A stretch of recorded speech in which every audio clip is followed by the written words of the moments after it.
Na quebrada, se um cara falar que joga com a 10, todo mundo vai ficar de olho nele. Tipo, todo mundo presta atenção no 10. Se você vê um jogo de várzea, todo mundo vai procurar o 10 do time. Vai analisar se ele tem cara de 10 mesmo, se ele... Porque o 10 é o cara, né? É o cara que vai desequilibrar, né? Quando eu cheguei no Corinthians, eu cheguei de uma forma sem muita moral, porque eu fui mandado embora do Palmeiras, né? Talvez eu tenha jogado com a 10 por ser canhoto e as pessoas acharem que o canhoto tem que jogar com a 10. Eu consegui o merecimento de continuar jogando com a 10 quando eu consegui ganhar o título brasileiro. Apesar que dentro do quadrado, o 9 é o último, né? O 9 é o que vai mais à frente, mais avançado de todos é o 9. Sempre foi assim, né? Sempre ele ficou na área prendendo um zagueiro para poder o 10 jogar, né? O 9 fica na área, prende um zagueiro ou dois. Se for muito bom igual o Ronaldo, prende dois. Tem centroavante que segura dois zagueiros e um volante. Senão não segura o cara. Tipo esse Kleber do Cruzeiro aí, Edmundo, né? Romário, esses caras é imarcável. O cara, quando a bola vai chegar nele, ele morde você primeiro. Ele morde o zagueiro e depois que ele pega a bola. É louco, é os caras bem agressivos, né, o Cris? É o centroavante, é o 9 que todo mundo quer, né?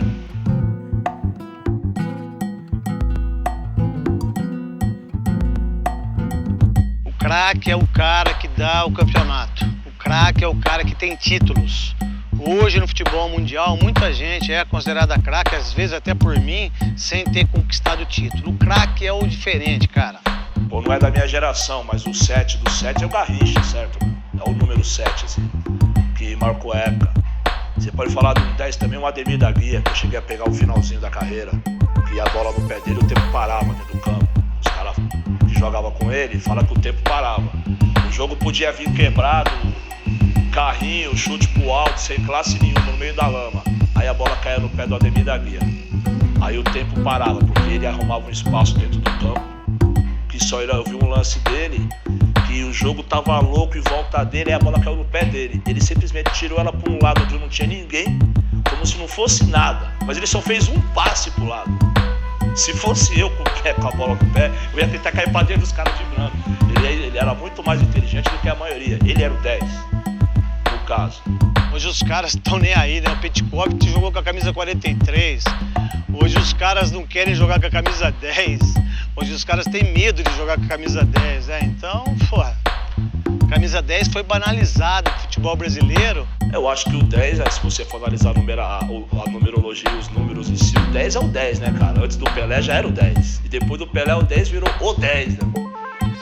Tudo que é o 10 é bom, né? O nota 10, tudo é o 10, tá ligado? E o Pelé foi jogar lá com a 10. O 10 é o cérebro do time. É o cara que pega a bola e decide o destino. Se ela vai pra esquerda, pra direita, se ele vai mandar em profundidade. Todo mundo espera do 10. Entendeu? Como eu jogava de ponta esquerda, o Macalé, o seu Pulpo Jimenez, percebeu que o espaço era muito curto pro talento que eu tinha, entendeu? E aí eu vim mais por dentro para que eu tivesse uma visão maior do jogo, que eu chegasse mais, e aí eu comecei a jogar com a 10. Talvez o time que menos usufruiu de um 10 desse foi o Corinthians. Que os 10 do Corinthians sempre foram trombador, nunca foram tão clássico assim. Eu lembro do Palinha, que era um 10, que ele ficou mais marcado pela entrosamento com o Sócrates, naquele título de 79, eu lembro, do que por o futebol dele mesmo não era tão brilhante. Você entendeu? Eu não fui um jogador de tanta habilidade, eu era muito mais preciso. Se tem algum jogador no mundo que é habilidoso, é o Rivelino. Nenhum jogador da história que vestiu a camisa 10 de qualquer outro clube do futebol brasileiro tem a habilidade que tem o Rivelino. É só de se lembrar, por exemplo, o Corinthians de 74. O maior jogador do time disparado, aliás, o único craque do time era o Rivelino. Quando perdeu, a culpa caiu toda em cima dele. E aí você vê que, por exemplo, 82, fala-se com saudade e tal, mas sempre alguém diz, mas ganhou em 94, que era uma seleção pesada, dura de marcação, e perdeu em 82. É falta na entrada da área, adivinha quem vai bater, certo? É o Zico, né? O Zico tava começando. Zico era adolescente, ele tinha acabado de assumir a 10. O Zico era 7 no Flamengo, eu lembro quando ele era 7. Já tô com umas primaveras no ombro. E eu lembro do Zico com a 7. Quando o Zico virou o ídolo, ele pegou a 10, certo? O Zico fez um trabalho de musculação que ele era muito magrinho, que nem o Neymar agora. O Zico era mais magro do que o Neymar.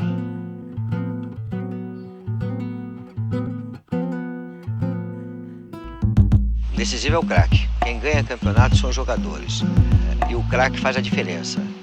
Então eu sempre digo que o craque é aquele que chega numa Copa do Mundo, bota a Copa do Mundo nas costas, como foi Romário, como foi Pelé, como foi Maradona, Beckenbauer. O espaço no campo diminuiu, o futebol é mais veloz. O craque ele precisa de espaço para trabalhar. O craque é aquele cara que, quando a situação está no limite do estresse, que já não há espaço, não há tempo, ele faz quase que um milagre. Então o craque é quase que pro torcedor, o craque é tipo entre Deus e o ser humano é um craque. Entre Deus e um ser humano normal existe o craque, entendeu? A espera de um milagre. Tipo, o que seria humanamente impossível de fazer, o craque é o único que é incumbido de fazer o impossível. Achar o espaço que não existe, evitar o inevitável, é a missão do craque. Entendeu? É fazer o impossível, que o normal não faz, por isso ele é chamado de craque.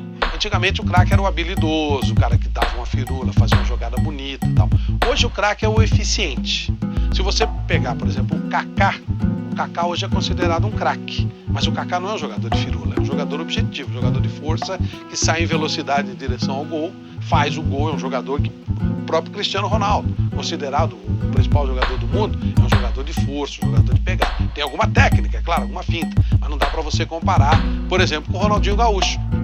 Então, até o próprio conceito de craque mudou. Essa coisa da técnica e habilidade. Você já viu craque que era extremamente habilidoso e craque extremamente técnico. São duas coisas distintas. Então, aquele que consegue conciliar técnica com habilidade, esse é o fora de série, né? É o caso do Pelé, do Romário, do Ronaldo, que são jogadores, eram habilidosos e técnicos.